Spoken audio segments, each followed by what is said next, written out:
आगरा से इस वक्त की बड़ी खबर, आतंकी मॉड्यूल का खुलासा हुआ। दलित नाबालिग लड़कियों को आतंकी बनाने की साजिश थी। धर्म परिवर्तन कराकर इन्हें आतंकी बनाने की साजिश। प्रयागराज पुलिस और इंटेलिजेंस एजेंसी जांच में जुटी है। पुलिस इस मामले में और जानकारी जुटा रही है।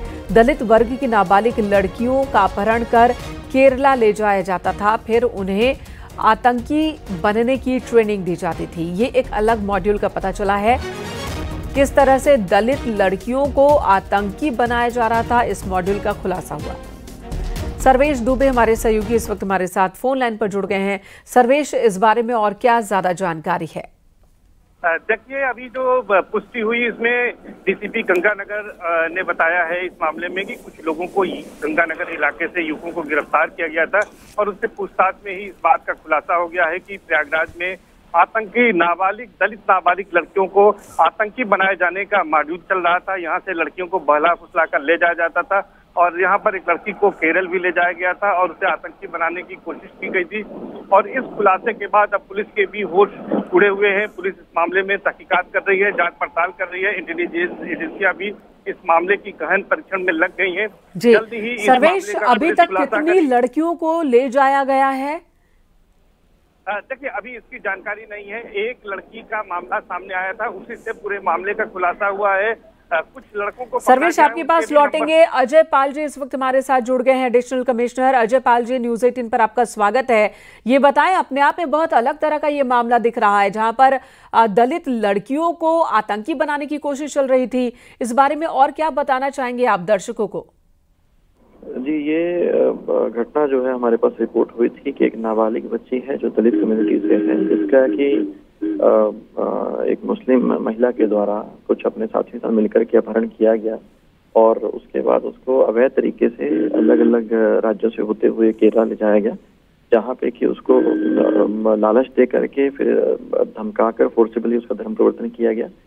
और इसी संबंध में जो शिकायत प्राप्त हुई, इसमें बच्ची को बरामद किया गया और 2 आरोपी हैं जिनको हिरासत में लिया गया है और बच्ची से जो उसके बयान लिए गए हैं और जांच पड़ताल की गई है, उसमें कुछ जो चीजें सामने आई हैं वो यही है कि एक गिरोह के रूप में ये लोग ऑपरेट कर रहे थे और केरला से इनका जो है काफी कई सदस्य हैं जो जुड़े हुए हैं। और इसी जो बच्ची को रास्ते में जो इतने काफी समय से उससे बातचीत हुई या उससे ले जाते हुए भी जो इंटरेक्शन किया गया, उस दौरान उसको तमाम तरीके का प्रलोभन दिया गया और रास्ते में जो एक लड़का था उनके साथ में उस गिरोह में, उसने उसके साथ गलत हरकत करने का प्रयास किया, जिसपे बच्ची ने सहजता से उसको सहज होते हुए उसने विरोध किया। उसके बाद उसको केरला वगैरह ले जाया गया। वहाँ पे ये चीजें संज्ञान में आई हैं कि धर्म परिवर्तन करवा करके कुछ एंटी नेशनल एक्टिविटीज थी जिनके साथ उसको जोड़ने का प्रयास किया जा रहा था। और ये भी उसको बताया गया कि इस तरह की और भी ऐसी बच्चियां हैं जिनको कि इस तरह से उनको पैसे के हिसाब से या उनके मतलब अच्छे उनको जीवन दिया जाता है। इसी तरह के प्रलोभन दे करके और दबाव बना करके उनके हाथ में इस तरह की घटना को अंजाम दिया जा रहा था। अजय पाल जी, कुछ पता चला है इस नेटवर्क में कितना बड़ा ये गिरोह है, कितना बड़ा नेटवर्क है और क्या इस नेटवर्क के किसी शख्स की गिरफ्तारी अभी तक हुई है?